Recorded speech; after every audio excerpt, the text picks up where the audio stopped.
Good evening and welcome to Local Matters. I'm David Futcher. I'm hosting tonight. Barry Verrill is usually our host, but he's out at his English as a second language class for Canadians, and so I'm here all alone again. But not really alone, just alone on this side of the table, because joining us tonight is J.D. Rossetti. Welcome. Thanks for having me. Glad to have you here. I know you've been here before, but I think it's a little different scenario, right? Absolutely. Doing some candidate debates back in the day, and you were running for? School board for Longview.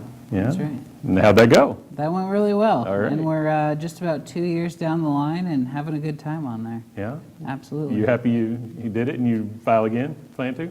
Well, I don't know if we would talk about that piece quite yet, but for sure having a really good time, learning a lot, and doing a lot of great things. So technology has definitely improved overall in the district since, I think, getting on the board, and that's something I'm very proud of. Very good. Well, the other thing that you do as a, not even your full-time job, is kind of a volunteer stint too, is you've been real busy with United Way here recently, right? Yeah, I've been very busy with the United Way, and it's not just kind of volunteer, it's completely volunteer. Yeah, you're just all into giving your time away for nothing, all right? Absolutely. I think public service and serving the community that you live in is important in any role that you take, and I'm definitely proud of giving back to the community in any way possible. And this is a great way to do so. Yeah, and I can certainly respect that, obviously. I believe the same. So thank you for doing that in both these jobs. It seems like as much as the school district might get beat up on once in a while, it's probably nothing compared to what you've been having to deal with on the United Way side of things recently. Is Yeah, that right? absolutely. It's been a real roller coaster serving as board president for the United Way in this last year. Obviously, you've probably heard there's been a lot of tension on the board, and it's been more of a roller coaster ride than anything else since January. Mm-hmm. So, just really keeping a handle on things as far as the United Way is concerned, trying to keep us moving in a positive direction, and just working to continue to have those communications and those relationships with the community members, our partners, and our citizen donors, and just trying to do what's best to serve those that vulnerable populations in our community and have a best positive impact possible. So, For people who may not have been paying as much attention as they should, tell us a little bit, just a bit on the background of what happened with United Way. I mean, I know it ended up that there was less money to hand out this year. You gave out too much in other years. Is that the way it worked out? yeah, sure. So about September of last year, we started, as a few board members started asking questions about finances and how things were lining up and how things weren't lining up. About October, we're right in the middle of the audit with the auditors, and about October, November, the auditors approached us with saying, hey, there's a few things that you may want to look at as far as your financials are concerned. The treasurers, I think, did a great job of looking right into it, getting back to them with information. And what we had found is, there was nothing as far as stealing money was concerned, but there was definitely incomplete information in some of the pledges that were received. Those incomplete pledges essentially were making the books look differently than they really were. So it looked like we had more money to give a year ago than we had the year before. And so all this stuff kind of happens when you have an audit going on. All of that is about the year previous. Sure. So under different leaders on the board and different things going on. So you're actually looking a year back. So it's, by the time you get that audit back, it's about a year and a half now from where things started. And so what we did as an executive committee is we took a real good look at what our actual numbers were, where accounting errors may have been, different pieces that may have not been documented as well as they should be. And then we looked at gathering all that information and giving the most clear snapshot to the full board that we possibly could. The full board made the decision that some employment changes needed to take place. That kind of put us in a void with an executive director since about January of this last year. Okay. So I've been kind of playing that game of board president on the right, executive director on the left, trying to wear both of those hats and keep everything, balancing all the different plates to keep the organization moving forward. And I've had a great team of support to help me through that process. The treasurers have really stepped up, and all the executive committee members, board members that hadn't been actively participating stepped up and asked how they could help. We've worked with some people from outside organizations, so we asked Ramona Lieber to come in to help us with and doing an independent review of our operating policies and procedures. We brought in the Family Health Center on a free basis, both of them on a free basis, to take over our accounting practices and doing the accounting on the monthly basis and all the general financial pieces that go along with that. And then we started a search process looking for a new executive director. Kind of through all of that process, while you get to the end of the year in the United Way's world here locally, our year ends on April 31st, or March 31st, excuse me, March 31st. So at this time, at the March 31st deadline, you're looking at next year's budget, you're looking at how much you could possibly allocate. And what we could see from all the past books is that because of the errors and because of the different undocumented, incomplete forms, that it looked like we had a lot more money to allocate than we actually did. So the board took a direction to, first and foremost priority, pay all the liabilities to the partner agencies and hold our commitments strong, because we felt a commitment to the community and our partner agencies was paramount. Sure. So we made it through. By the kind of the skin of our teeth, we realized that all the reserves had been depleted, and we still had about a deficit to make up to March 31st of around, I want to say, $200,000. All in all, it's about $450,000 that we weren't sure that we had to make up all the differences. We made it through the March 31st deadline. We paid all those liabilities, held strong to all those commitments that we had made to our agencies. For 2015, we've paid $290,000 to our partner agencies to honor those commitments. So that's a big chunk of what would have been given the next year. So in order to kind of, I guess, reset, make sure that everything's back in the right order, and to kind of start building up a reserve fund again, which is completely depleted. Sure. We've really took a conservative approach to not only the budget, but also to the allocations for this year. That's where the information that we gave a couple months ago was to partner agencies, letting them know that they probably wouldn't be receiving as much money as they had in the past, for at least for this year coming up. When the campaign ended, we ended about, I want to say, in the $600,000 range for overall for the organization. So we've paid that $290 back. We figure we have about $200,000-ish from 2014, where we were for administrative overhead. And then we allocated all the designated monies and have continued kind of through this process to verify every single pledge coming in and take a real good look at what those numbers are, so there's no accounting errors at all in the dollar amounts that we're providing moving forward.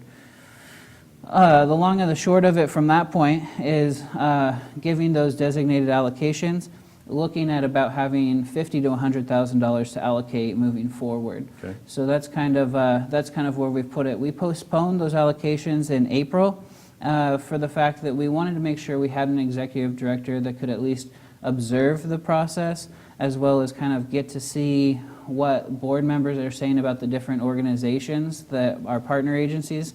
So he or she could get a feel for what we do, because that's kind of our biggest event, the focal point of our being. And so we've postponed that to June. We're still on track of about $50,000 to $100,000 in allocations for the rest of this year, which is substantially smaller, obviously, but overall, I think we'll be looking at close to $400,000 for the whole year that we'll have given away. Okay. So that's kind of that piece, and that kind of I think ties into that last piece of who is this executive director, and I think a lot of people are asking, who's the board going to pick and who's going to apply for that position. Sure. So the board, we had formed a search committee. 7 people were part of that process, 4 executive board members and 3 of the regular board members. Thank you very much. And they've gone through the process. I think we had 8 applications total for the executive director position. Most of them were all here locally, or at least within Southwest Washington. And as of just today, actually, we're announcing that David Green over at Columbia Bank has been chosen and signed a contract to be the new executive director. Very nice. Yeah. What's his background? His background is in 40 years of financial services, currently working at Columbia Bank as a manager over there, and has been at the Longview branch. That's the one that he's at. So that's kind of his background. He's also, which is I think a real good benefit, is he served as a United Way Board of Director at the South Central Idaho United Way as part in the past, and then here locally he served as a board member for StageWorks Northwest, and he served on the Lower Columbia CAP Board, being the Lower Columbia CAP Board president in 2014. Gotcha. So it was kind of appealing to you to have somebody who'd seen both sides of it a little bit? Absolutely. Had the knowledge of the board of directors and kind of that feel for what they're going through, as well as has really strong financial service background and nonprofit background. And you can kind of see through all of his life, he's been participating in nonprofit and volunteer service throughout all those 40 years when he was in banking. So that's a really cool piece, I think. So that selection is just made, and when do you plan on Mr. Green taking the reins? So he's going to start June 1st, so coming right up It here. is. Yeah, so he's really excited to get started, and the board is really excited to have him on. Kind of part of the parts that he talked to us that were really appealing as well was restoring the trust within the community, Sure. restoring that trust with our partner agencies, and really proving to our donors that there's established trust that they can continue to donate without reservation to the United Way. And then I think the other piece is that vision that he's talked about providing, and I think the board felt really comfortable with David Green's ability to work as a team and develop that vision for the future of the United Way moving forward. And I think the teamwork piece is going to be really key because we still have Brooke Fisher working for us as the community development. And so for her position and for his position, I think those two are going to really play well together. And I think that's just going to really make even a stronger team to move the United Way forward for donors and partner agencies alike. So is that where you guys have ended up then, is basically you got the director and you've got Brooke, and then the outsourced accounting to the you said the Family Health Center? That's right. So part of this whole budgeting process has been looking at ways in which we could reduce the budget so we could have less administrative overhead, trying to figure out ways in which we could provide more money to our partner agencies through the allocation process this year, because we knew things are going to be tight for them, Sure. and we're not allocating as much in that last lump sum there. And so what we did as far as the budget is concerned is we found about $82,000 that we could save just this year alone. The bulk of that was in one FTE for staff and reducing the salary for the executive director position overall. Gotcha. And so those are the biggest places. So it is just David Green as executive director starting June 1st, and Brooke Nice. Fisher as community development lead, or that title for there. Very cool. Yeah, so I think that's really encouraging. That's putting us at about a 25% administrative overhead overall. Okay.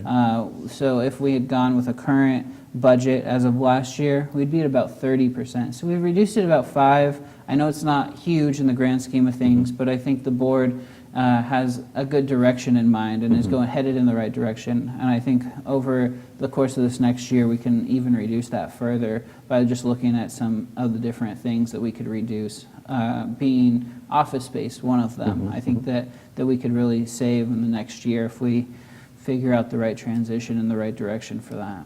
So what is ultimately, what's your target for administrative expenses as a percentage of your collections? Well, I don't know that there's been specific conversations on what our target is. I think this and where we currently are is the target now. Yeah. I think really coming to a place where you have the situation that you didn't even know existed, kind of having it blow up in your face and then having to assess the situation and and assess how to handle that moving forward.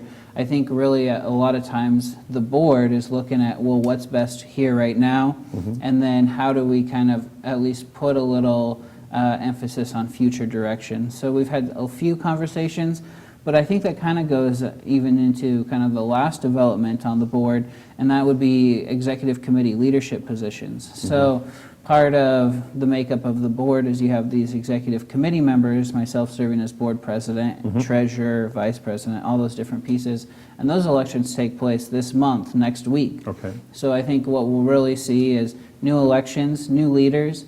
I've formally made it known that I will not be seeking the presidency on the board again. Really, you want to do this all again? I think it's time for a new leadership team that has some passion and some more vision that can continue that torch. We have a great board with community leaders, and so it's going to be really easy to fill all of these roles and continue along. I don't think there's any of the executive team members currently that are rotating off of the board that I'm aware of. Okay. So all of us are still committed to the United Way, still committed to serving as board of directors and ensuring that the United Way is successful year after year. So people sometimes have told me, what's the United Way doing that I can't just do? I mean, if I want to support this program or that program, why can't I just give them directly to them instead of using the United Way? What's the value that the United Way brings to the average donor? Yeah, and I think you hear that question from time and time again. I think first and foremost is the United Way can provide simply the access that maybe some of the other nonprofits can't. If you, as an individual donor, wanted to do an electronic withdrawal from your paychecks every month, we can provide that service where most of the nonprofits can't. What we can also do is if you want to say, I want this money to go specifically to this program, bam, that's what we were trying to show the last time we talked about allocations and those designations, is if you say you want your money to go to that program, we're giving it there. But you can use us as that third party or that electronic transfer so that you don't even have to think about it, you don't have to necessarily pay attention, you can just say how much you want and it'll go straight there. The other access that we have is that we can get into the workplaces where some of the other nonprofits can't as well. So we run a lot of workplace campaigns where we go into the workplace and we say to the employees in that specific place of business, you can donate simply by participating here in the workplace. And for those, what has been really highly effective is a matching donation from those employers. So then you're maximizing your dollar as a community member because your business is also providing a matching dollar. So you're getting twice the bang for the buck, so to speak. And all that can still be done electronic or however else you want it to be. And then I think the last thing is just in the title is that united piece, is that we're bringing people together, and when we're uniting under the same causes and trying to make sure we're not duplicating those services. So as part of when we're doing those allocations, we're not just allocating to that agency, but we're actually allocating to that agency in a specific program that agency has. And so where one program may be focused on feeding the hungry, we'll put money into that, but we may not put that into another program of another agency doing the same thing. So that way it's very focused and targeted in all the different agencies that we support. And then last, because there's so many benefits, I could probably go on for a while, but the one last thing that I'd like to say is that we do regular check-ins and recording and outcome-based performance of those programs that we're allocating money to. So we're actually, in a way, being able to show accountability for the dollars that are being used, and then we're able to show that there is actual positive benefits and positive impacts to those dollars being spent on these programs. Yeah, to me, that's the biggest benefit is that you've got a whole team basically doing accountability assessments of these folks instead of 1,000 individual donors both all having to try and hold their feet to the fire from 20 different organizations. So I see that value there too, definitely. And from an employer's perspective, your ability to get in and kind of consolidate the requests in one spot is valuable. Not only as an employer, but just as a community member who likes to help out different organizations. It's nice to have, maybe one place to send the money instead of little here, a little there, a little everywhere, let you guys kind of make those decisions. I think that there is a lot of value there. Absolutely. So, looking forward, I mean, where do you see your budget for collections going? I mean, obviously, it sounds like you took a little bit of a hit this year with the different things that have been going on. What do you see? What do you think you're going to have to distribute in the future? Yeah, that's. I've been kind of mulling that question around, and there's been a few conversations that I've had with individuals.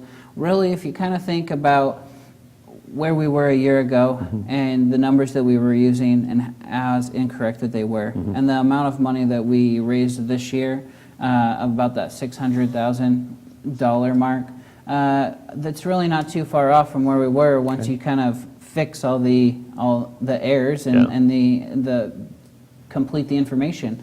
So really, kind of all in all, everything's going to balance out, and I think next year we'll see that kind of the balance, and we'll know about it. I would say close to where we're at. Okay. The piece, obviously when you have this kind of controversy or excitement around a topic, it stirs up a lot of emotions in people. Sure. And whether people are getting all the correct information or not, they're also making judgments on the organizations as well. And so we may see some reductions from people that just aren't sure about what's going on or aren't really wanting to trust us. And I think that that's, again, where kind of David Green comes in and says, provide your trust here. And but I don't think that will stop every single person from just saying, okay, I'm happy and I'm fine with where we're at. Overall, our trends right now haven't seen an impact, so I'm feeling really confident on where we are today. Good. I mean, I know over the past few years there was a time before the economy took a dump on us that that you guys would be pushing 900 or $1 million a year, and it really that's when the big drop happened, right? Was during the poor economy, not as a result of what's happened here. Yeah, and this is just a reset. This is just having to kind of reset the reporting and make sure that everything's correct. So those $900,000 numbers that we're talking about, those weren't good numbers at that time. They were realistically, I'd say, closer to 6 is really 7 even, possibly, around those dollar amounts. I think from now to about 5 years ago, with putting the correct information in, we've stayed relatively the same and increased at a relatively steady incline rather than a rapid incline that was portrayed earlier. Gotcha. So it sounded like as I was reviewing information about what was going on, that the problem was that there was some manual information being prepared saying here's what we've got to allocate from, and some of the things that were in the manually prepared piece had already been counted in the stuff that was in the books, and so there was a little bit of duplication that frankly can happen in a manual system. That seemed like the crux of it. Is that an oversimplification? I think there's a few different aspects in all of those documents, a few different things that we're talking about. So one is the duplication, like you're saying. The other one is just inputting documentation that's reflecting a pledge that may not actually have came fully to fruition. Gotcha. And I think a lot of it is when we're talking about a pledge with somebody, we're talking about that person making a written commitment, Sure. signing the document along with somebody else. So 2 people are verifying that that's actually going to take place, and then following through on those pledges, making sure that those individuals are committed to actually paying their pledges or fulfilling those in full. Gotcha. Yeah. Well, I know this time seems to fly faster than we think. We're at the halfway mark. We're going to take a 3-minute break. I'm going to get something else to drink, and we're going to be back with J.D. Rossetti to talk a little bit more about the United Way, maybe about some other things that are happening here in the community this week. So stay with us for a few minutes. Go get yourself something to drink, and we'll be back and right after these messages. I think someone at my friend's school has this thing called autism. Thank you. My friend's brother's son has autism. He's lying. He's either lying or sucking. My neighbor's son has autism. My son has autism. Autism is getting closer to home. Today, 1 in 68 children is diagnosed with autism. That's about a 30% increase in 2 years. Learn more at autismspeaks.org/signs.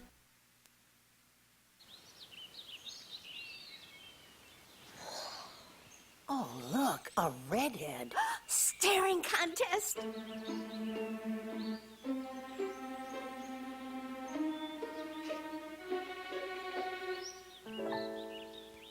You still got it. I know. Come alive with the forest. The dad was cute. You were looking right at us. Visit discovertheforest.org to find a forest near you. I remember the moment. I'll never forget that moment. That changed my life. At that moment, it hit me. This is why I joined the Guard. We're soldiers, always ready to protect our country. But we've also got communities. Family, friends, neighbors who count on us. I couldn't believe it. I just saved a life to somebody from my hometown. See what it means to be a citizen soldier at NationalGuard.com.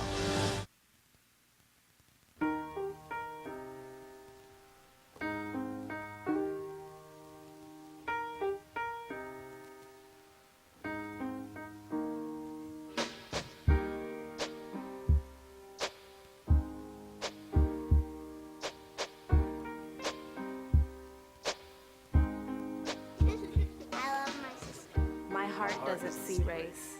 Love is love.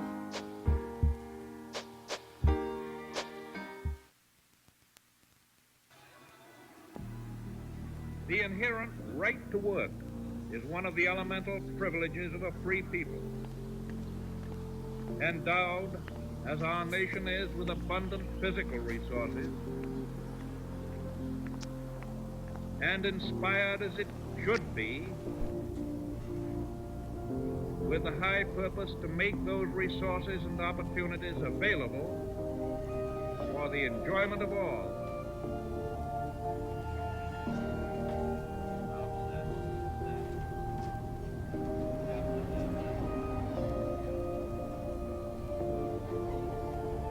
We approach this problem of re-employment with the real hope of finding a better answer than we have now.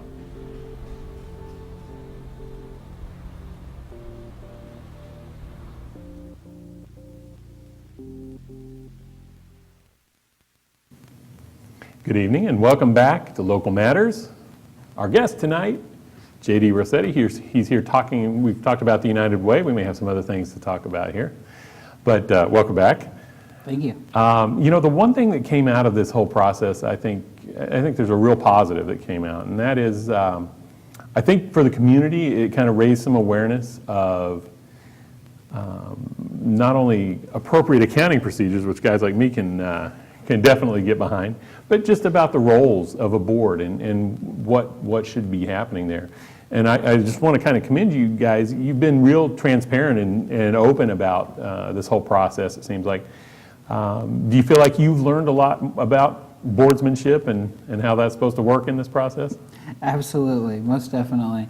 I think this whole process has been a learning opportunity, and I think there's been a ton to learn from what are the ramifications, the consequences, the unintended consequences of diligently watching and asking questions as a board member to providing direction and governance of an organization. I think there's so many aspects to what I'm learning through all this process that it's hard to just say one piece necessarily, but absolutely learning all the way through.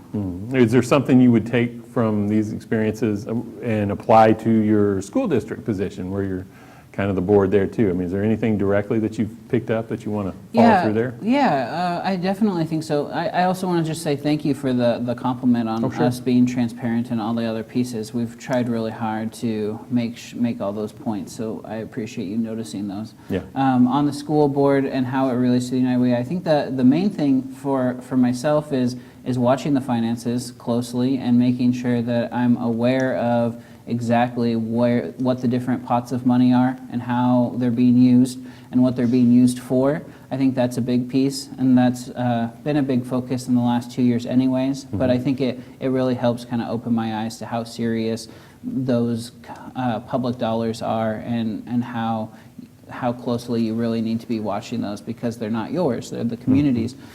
I think the other piece is what the role of a board is, and how that plays in. I think the governing, when you're on a board, you're really operating as the governing body, not the management per se. And I think when you're on a board of directors like the school board, you have to be really careful not to cross that line of what's the management, what's the role of the superintendent, and what's the role of the board. And so in some regards, it's actually more fun to be a school board member, because I know my role as a governing person rather than the manager. And so being able to sit back and be focused on the policy areas, I think is really fun, and that's really kind of seeing those lines have made things a lot more enjoyable. And I think that's a distinction that a lot of people don't have when they first get into those types of positions. Absolutely. You know, maybe when you ran for school board, you didn't quite know that, but you know, certainly there's a distinction between the policy-making side,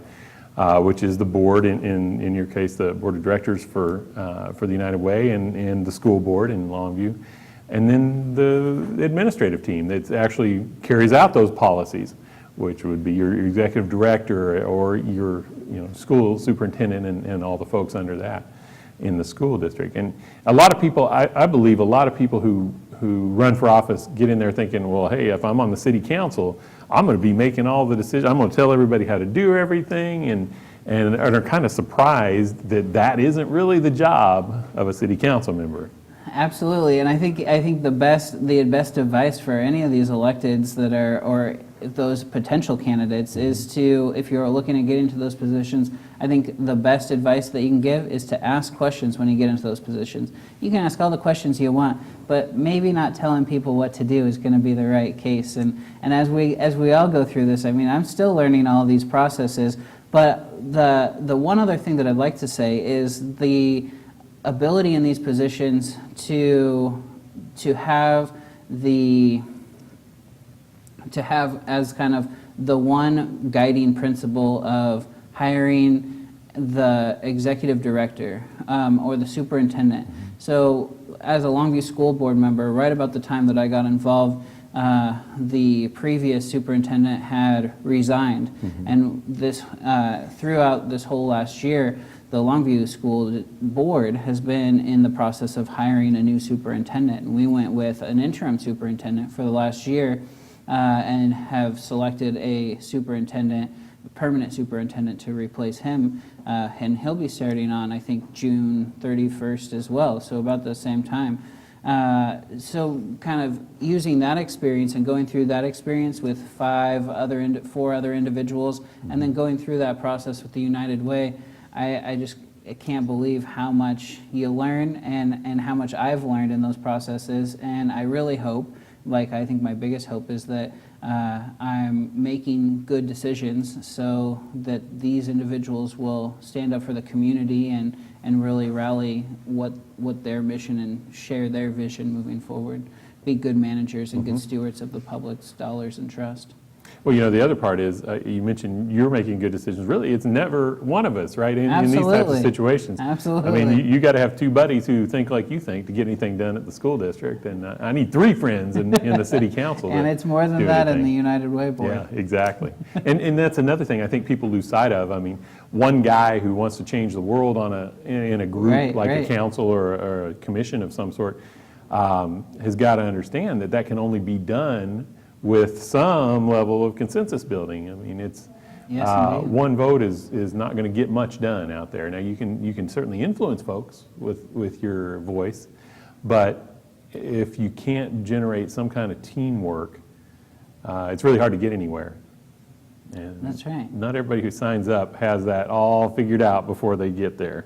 I think you're hitting it right on the right spot there. So, speaking of novices who are attempting a career in politics, at least on the side, I know that you're kind of interested in the local political scene, and you've Sure. been keeping up on some of the filings. What do you think that's the interesting ones so far? Well, I think it's really interesting first, and I got to get this out there right away, is the Kelso School Board race. I don't know if you saw Rob Gibbs filed against Roy Parsons for Kelso School Board. I think Roy Parsons has been on the Kelso School Board for years, and probably one of the longest serving Kelso School Board members in its history. Gotcha. And I noticed that Rob Gibbs switched to a different position that was vacant. So I think Beth was an appointment over there in the Kelso School Board, Okay. and I think that she doesn't look like she's filed yet. So I don't know if she's going to file, if she's not going to file, and how Rob Gibbs ended up in that vacant position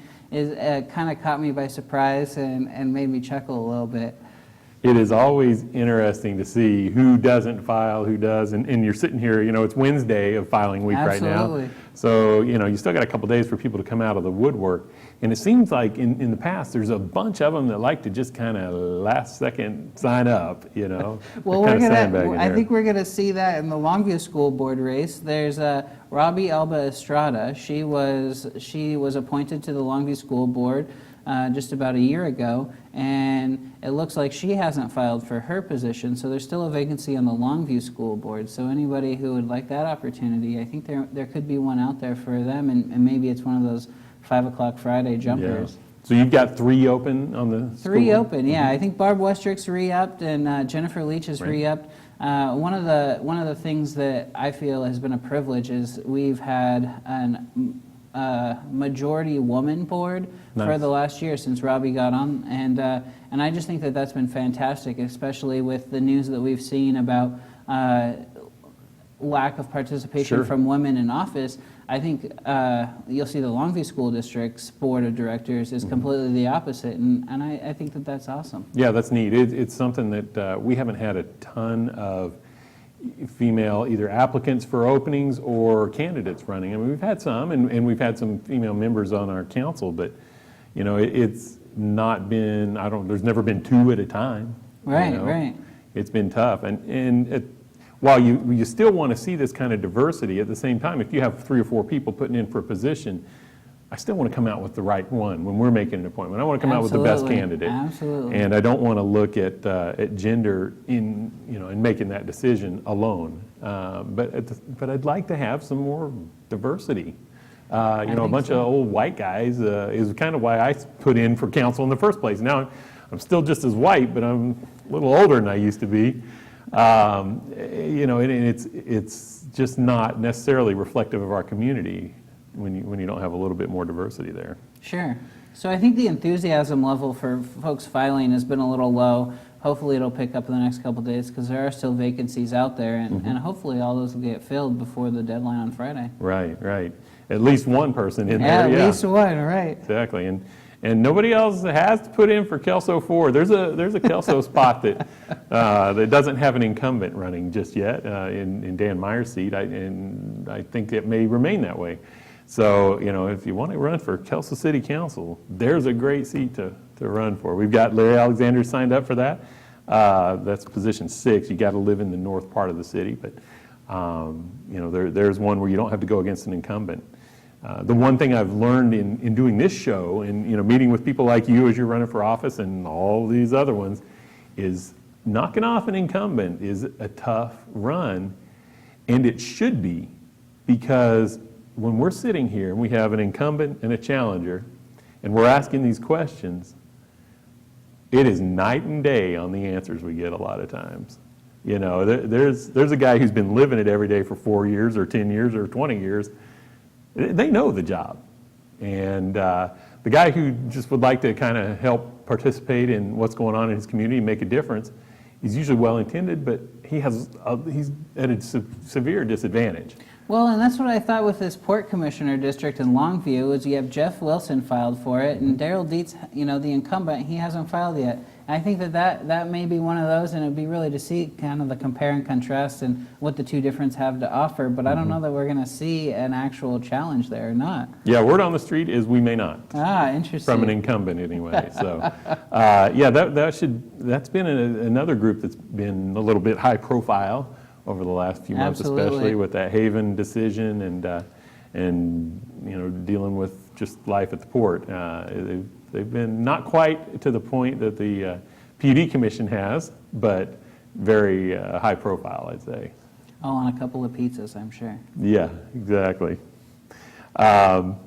Looking at Kalama, it looks like they've already got a contested position going, and it's only Wednesday, and it could be a whole lot more. But you've got Rosemary Sapola, who's well known in the local political circles, filed to run against Don Purvis, who's a personal friend of mine too. So I like both those folks. It'll be interesting to see how that race goes. It'll be very interesting to see, yes, definitely. Yeah, Kalama's been doing a lot of neat things down there, and I know especially at the port, there's a lot of development potential that's been recognized, and so that's an important position. So tell me about Woodland then. Because Woodland I was looking at, and I had a little bit harder time kind of figuring out who's who down there. Well, let's see. Wouldn't the mayor be up this year? The last I heard was that, yes, the mayor's spot is up, and I hope I would not be speaking out of turn to say that I've heard that it may not be filed for by the incumbent. What I've heard and what happens is sometimes very different. But it looks like they have at this point, they only have the mayor's spot and one of the council positions that's been filed for. And I don't know what Woodland's looking at this year as far as which spots are open, but we're running 4 out of 7. Sounds like you're running 3 out of 5. So they're either 3 or 4 seats up, and so far only one person has filed to run. That's Mike Benjamin. I would assume that you're going to see the incumbents probably trying to take most of those spots. I know they have one that they just were appointing somebody to fill, a departing council member. So yeah, it'll be interesting to see how that plays out. Absolutely. Woodland Council seems like there's no lack of drama in the interactions they have down there with each other and with the mayor. So whether that persists with maybe a new council member or two will be interesting to watch and find out. Yeah, very fascinating. They're so far south, they probably just haven't had time to come up to Kelso and file. Yeah. and the website was down yesterday. It was, I saw that. Yeah, it was. I had to go in and file on paper, which I didn't know still existed outside. I'm just joking. But yeah, we had to do an alternate system. And I know in Longview, there's 4 spots open. Looks like we got 3 incumbents have filed, and Scott Vidra for what was Tom Hutchinson's spot.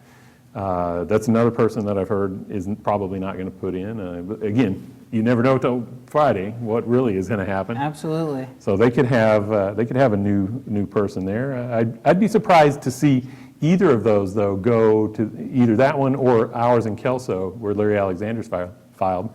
I'd be surprised to see either of those go to Friday without a challenger for the open seat. Yeah, that's what I was thinking as well. But we'll just have to wait and see. At least they have the one in each of their spots, so they're kind of good in that regard. Right. But it'll definitely be interesting to see if there's a challenge there. And as we talked a little bit ago, I mentioned the big difference I see between the incumbent and the challenger. If I'm a challenger, I'm absolutely going against the other guy who hasn't done the job. I just don't know what you're wanting to sign up for. If you're signing up for City of Longview, you've got so many hot button issues right now. The water or whatever it may be. It just seems like a tough time to want to join. It is. It is. But at least in Kelso, we have nice, smooth, quick running meetings, and nobody ever has to spend any more time than they need to at council. But we're doing a little bit of a musical chairs in Kelso. Mr. Myers was in an open seat that doesn't require you to live in any portion of the town. We have some wards in Kelso right now that north, south, east, west, and then 3 seats you can live anywhere in the city. So Mr. Myers has been in one of the open seats. Mr. Schimmel has been in the north seat. And Mr. Schimmel filed instead for Mr. Myers' position, and I don't expect Mr. Myers to be signing up. So Gary Schimmel's signed up for that position 7, which you can live anywhere in town, and then Larry Alexander signed up for what was Mr. Schimmel's position in the north. So I think when you have a position that is tied to a ward, it can be a blessing and a curse. The blessing would be, hey, there's less people can run against you. The curse is, well, I got to live in this section of town or I lose my seat on the council. So I think that's probably what Mr. Schimmel was looking at in there. My seat is anywhere in town, and then Gary Archer's in the East District there. So, so far, no contested races in Kelso. If it stays that way, I would be surprised if nobody wants to run for mine. That's certainly fine with me because I don't want to have to get all those signs out if I don't have to. A couple other probably to watch would be the Cowlitz 2 Fire and Rescue, Bill Hallinger, and I think his name, Challenger, is it Hart? Curtis Hart, and Mr. Hart comes to our council meetings once in a while. He lives just north of town, so he can't be on the council, but I think he's been probably looking to get into some kind of elected office, and So it'll be that's fun where to he's see. starting. It'll be fun to see campaign signs for that race. Yeah, exactly. Absolutely. And that's a tough one. I mean, you think about that. It's a 6-year term. That's great, but going against Mr. Hallinger, he's been doing that for Absolutely. And that's an uphill Well, another climb one right that's there. been doing it forever is Representative Dean Tacko on the Beacon Hill Water Sewer District. Okay. And I noticed he hasn't filed for his position, but Keith Huff has. Interesting. I missed that. So you might have a relationship with Mr. Tacko to know whether he plans to or not. I don't know that he's planning to or not. I am not sure which way he's going, but I know that Mr. Huff has been eyeing that position for some time, or so I've heard anyway. Sure. So I think he just finally went ahead and went with it. So Gotcha. we'll have to kind of see how the rest of that one plays out, I think, on Friday too. I'll tell you what, Dean's got enough going on up in Yeah. Olympia. You'd be surprised he wants to come home and then go sit through And water meetings. Maybe that one will turn into a little bit of a race as well, but it'd have to be somebody specific to Lexington, and I think that that's probably pretty hard to find. Well, yeah, there's quite a few folks out there that are served by that district, though. Yeah. There's a good number of residential, which means you got a Absolutely. lot of bodies. I'm not sure, but when I lived in Lexington, some folks had looked at incorporating in that area, and they realized that if they took in that and some of the other unincorporated areas right adjacent to it, it might even be bigger than Kelso. Was interesting. what the Yeah, rumor was. I wow. don't know if those Oh, numbers wow. hold true now, but Well, that's Beacon Hill Water Sewer District. I mean, you have part of Columbia Heights, all the way over the hill, the Beacon Hill, and then the Lexington area. So that is a pretty big area. pretty populated Yeah, anyway. There's populated, not a whole right. lot of commercial base or Right, absolutely. industrial, but you got a whole lot of residential. I so. figured one of those guys down at the Chevron at 6 a.m. that kind of sit there and just have coffee in the morning. I figured one of them would be talking about all this and gearing up to file, but we'll see. The one thing I found is that a lot of people talk and a lot of people don't show up this week to file. Which, Hear, hear. I'm okay with it, but I like to think that at some level that means they trust what's happening. We all like to complain about what happens in politics, but if you really were worried about it, you probably would run out there and take a stand a little more. Let's see, it seemed like there was another contested position I wanted to talk to you about. Cemetery District 1, though. Yeah, I saw that one. I don't know much about what's going on there. That one's, I'm not sure what my desire would be to be involved there. But you've got, let's see, Port Klamath has a commissioner district already that's going to be contested. You got Bruce Rader running against Randy Sweet. I don't know Bruce Rader myself. But I think he's been involved there in the school district in Kalama. Yeah, not too familiar myself. But Randy Sweet's been involved, I know, at the port for quite some time. So it should be interesting. As I said, we in Longview, in Kelso and Longview, both have 4 of the 7 positions up. So this can always be, if you remember 8 years ago, there was the Sea of Change group in Kelso that wanted to try and bounce all 4 spots that were open and kind of take over. That didn't go exactly the way they were looking for it, but... Well, and as much as you kind of look at these positions and you kind of know the political leanings of different folks, even though they're all nonpartisan, 2 years ago, and I think even 4 years ago, there were multiple filings in each of these, and some of them it seemed like were proclaimed libertarians or whatever, and I haven't seen any of those same names filing again this year, which I thought was kind of interesting. That's a good point. I hadn't thought about that, but yeah, there seemed like there was a real concerted effort to try and make a dent in the local offices by libertarians around the Pretty community. quiet versus like the last 3-4 years. Yeah, no, that's a good point. It's kind of interesting. In Kelso, it always seems like people are kind of stirred up every other election. And so you got 3 guys who run, and then 4 guys who run. And the 4 guys get opponents, and the 3 guys never do. So everything's cool then. And then those of us who run in the